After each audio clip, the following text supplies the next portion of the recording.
Yo, what's up guys? Welcome back. So, more shenanigans. We, as you might have seen in the OCG, they recently got the new Ishizu cards, and I'm honest, when we, at least when I saw and read the Ishizu cards, I was like, these don't really seem that good. But you can splash them with an archetype that states that when they are sent to the graveyard, you basically get a free fusion summon, and you will see it in the video. You know how Tearalaments work.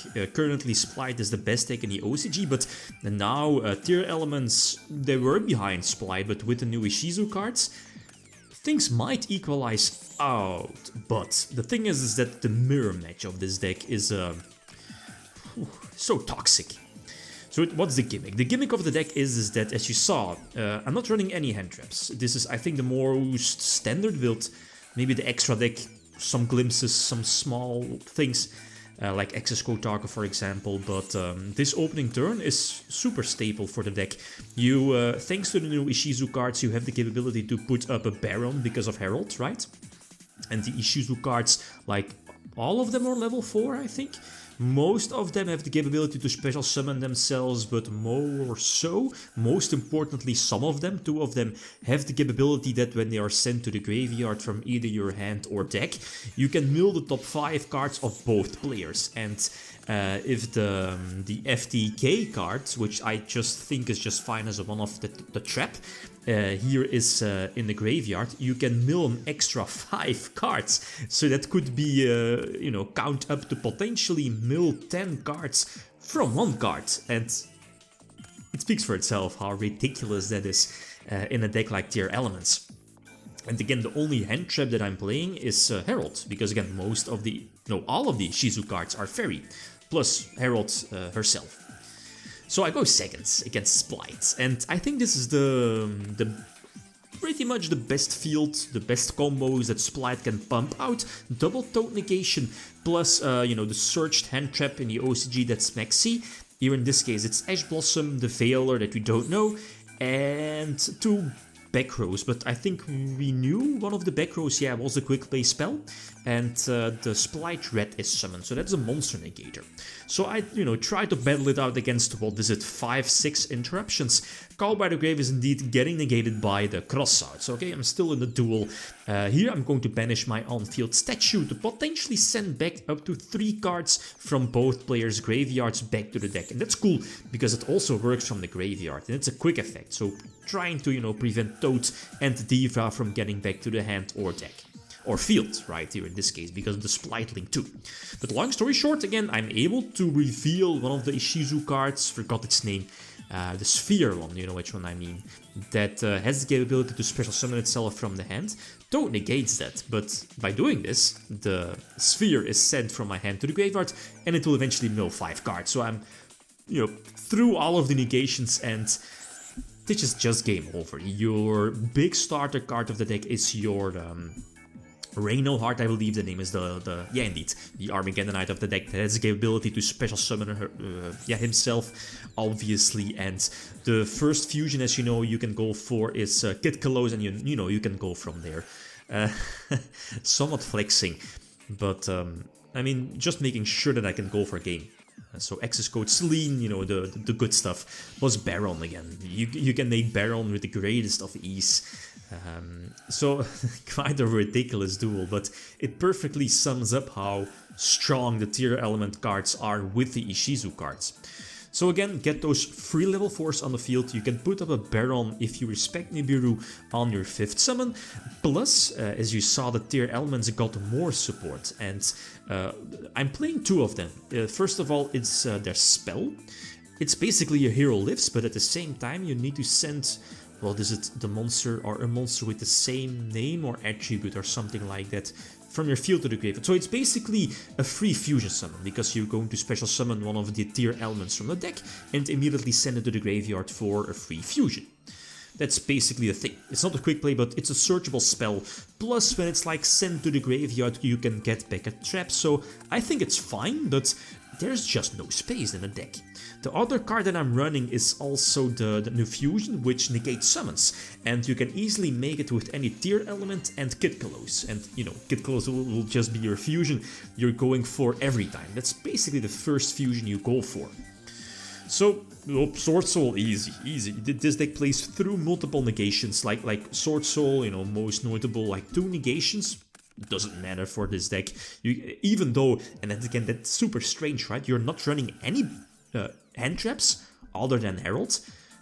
It doesn't matter, you can play through multiple things, the field spell, the fusions, the free mills, the Ishizu cards are extender starters, you know what I mean. Discard mill 5, potentially force out an Ash or something like that.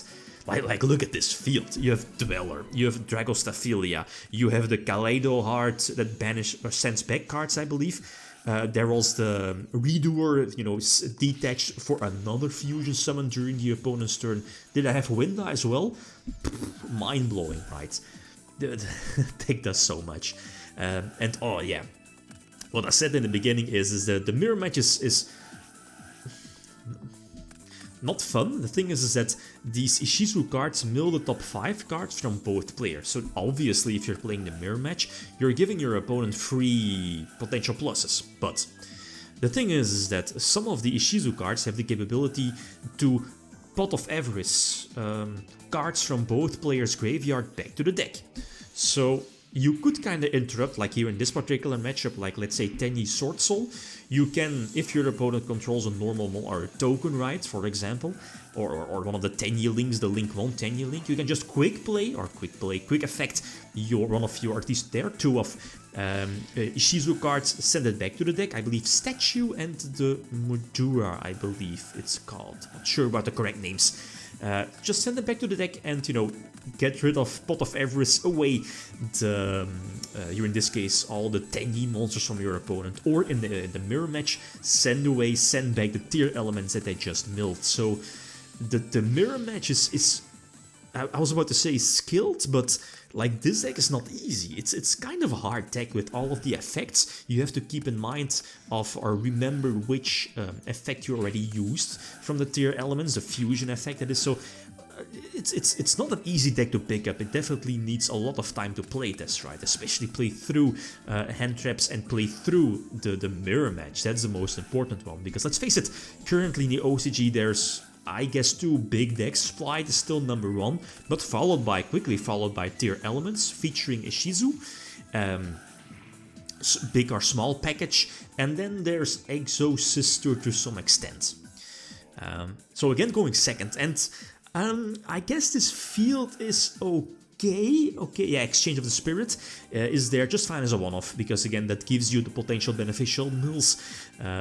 Plus, there is the gimmick of, you know, you could potentially set it, search it, you know, flip Exchange of the Spirit, and because your opponent was really low, or at least has like a very small grave, switch decks, and basically leave your opponent crippled with like only 5 cards in his deck when he starts his turn. That's possible, but you won't see me pulling it off in the example duels.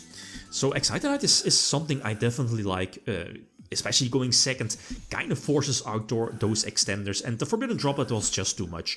I needed to get rid of the Appaloosa, and then I pretty much probably would have won the game. With, you know, I still have my normal summon the, whatchamacallit, you know, the Armageddonite one. And, you know, that basically, you know, it's Kid Kalos, and that sets up your entire engine. But it is what it is. So the last one, you might have seen the most recent Road of the King analysis is that SPLIGHT decks might change their hand trap lineup or change their main deck, and up to go, not per se second, but up to main deck more going second cards like Dark Ruler. And as you might know, like Tearalaments is a deck that can definitely play through or around Dark Ruler. So this is your standard board. Again, I go for Baron for Omni Negation. You have the new fusion that negates summons. It also negates Nibiru, tribute itself and special summon herself immediately. Back to the field, you have the Time Thief Redoer with the level 4 tier element for a potential free fusion summon. So, you know, there are cards or ways to play around Dark Ruler. The level 3 is one of those. So as soon as your opponent uses a monster effect, you can drop it to the field. and then mill cards, I believe the top 3. And that could potentially lead to more fusion summons. If you have the capability to put up Kid Close, then it's game, because Kid Close again can like either search or send something to the grave, and that can potentially trigger another fusion summon. And if you mill any Ishtar card, that's again a free win. So like, it's a ridiculous deck. I don't feel Konami OCG is going to, because their ban list is really soon, should be soon, probably this weekend or next week. I don't see them doing that much for SPLIGHT or Tearalaments, other than maybe Winda or something like that. Winda and Toad, both of those are on my radar. And then I don't see them doing anything else. But it's a ridiculous deck. So definitely give it a try. Okay, guys, that's it. Thanks for watching. Feel free to leave a comment or like. If you enjoyed the video, leave them signing out. Peace.